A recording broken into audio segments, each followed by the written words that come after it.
এই টেস্টিবল চ্যানেলে আপনাদের সবাইকে অনেক স্বাগত।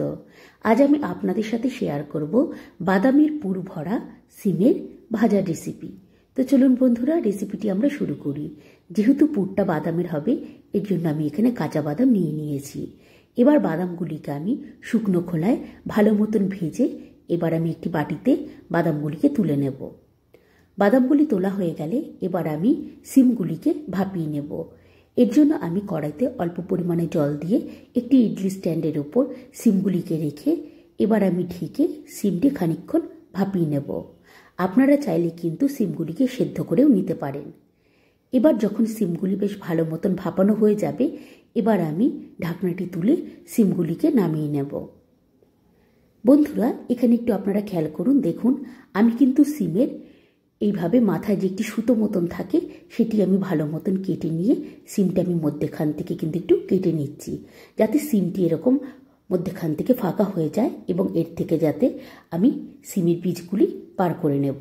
এইভাবেই আমি প্রত্যেকটি সিম কিন্তু মধ্যেখান থেকে সুতোটি তুলে নিয়ে আমি সিমটি ভাগ করে এর থেকে কিন্তু যে বীজ, সেই বীজগুলো আমি বার করে নেব, যাতে সিমের এই ভেতরে আমি পুরটি ভরতে পারি। এইভাবেই আমি সমস্ত সিমগুলিকে একই পদ্ধতিতে আমি কেটে নেব। সিমগুলি যখন বেশ ভালো মতন কাটা হয়ে যাবে, এবার আমি এখানে পুর রেডি করব। এর জন্য আমি এখানে নিয়ে নেব আগের থেকে ভেজে যে বেটে রাখা বাদাম, গোলমরিচের গুঁড়ো, সর্ষে বাটা এবং কাঁচা সর্ষের তেল। এবার আমি এগুলিকে একসাথে দিয়ে ভালো মতন কিন্তু মিশিয়ে নেব। ভালো মতন মিশিয়ে নেওয়ার পর এবার আমি পুরটি কিন্তু রেডি করে নেব। পুর যখন রেডি হয়ে যাবে, এবার আমি এখানে পরিমাণ অনুযায়ী লবণ দিয়ে দেব। এবার আমি ভালো মতন লবণটি পুরের সাথে মিশিয়ে নিয়ে আমি পুরটি রেডি করে নেব। এবার যখন পুরটি বেশ ভালো মতন রেডি হয়ে যাবে, এবার আমি এই পুরটিকে সিমের মধ্যে ভরে নেব। এর জন্য আমি আগের থেকে যে কেটে রাখা সিমগুলি আমি নিয়ে নেব।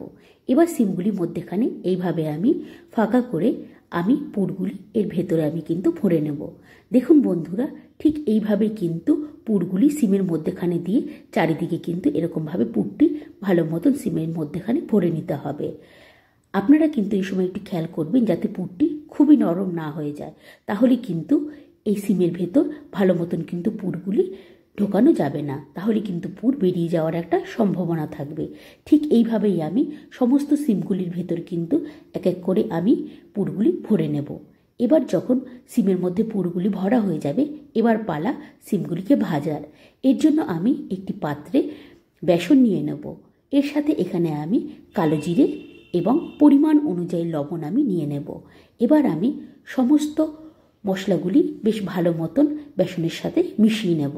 মেশানো হয়ে গেলে এবার আমি অল্প পরিমাণে জল দিয়ে আমি বেসনটি ভালো মতন ব্যাটার তৈরি করে নেব। এই সময় একটু খেয়াল করবেন যাতে খুবই পাতলা ব্যাটার তৈরি না হয়, তাহলে কিন্তু ভাজার সময় কিন্তু অসুবিধা হবে। এইভাবে আমি একটি গাঢ় ব্যাটার তৈরি করে নেব।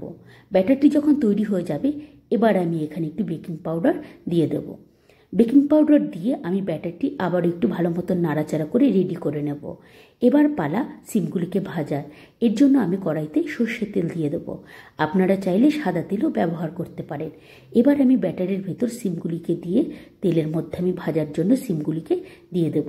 দেখুন বন্ধুরা, ঠিক এইভাবেই কিন্তু আমি ব্যাটারের মধ্যে সিমগুলিকে কোট করে ভালো মতন কিন্তু সিমগুলিকে নাড়াচাড়া করে দুপাশ বেশ ভালো করে ভেজে নেব। আপনারা ভাজার সময় কিন্তু গ্যাসের ফ্লেমটি একটু মিডিয়ামে রাখবেন। হাই ফ্লেমে থাকলে কিন্তু তাহলে এই সিমটি পুড়ে যাওয়ার একটা সম্ভাবনা থাকবে। এইভাবেই আমি এক এক করে সমস্ত সিমগুলিকে কিন্তু তেলের মধ্যে ভালো মতন বেশ ভেজে আমি তুলে নেব। বন্ধুরা দেখুন, খুবই সহজভাবে কিন্তু আমি এই সিমের ভাজাটি কিন্তু তৈরি করে ফেললাম। আপনারাও কিন্তু বাড়িতে একবার ট্রাই করে দেখতে পারেন, খেতে কিন্তু অসাধারণ হয়। আজ তবে আসি বন্ধুরা, বাই।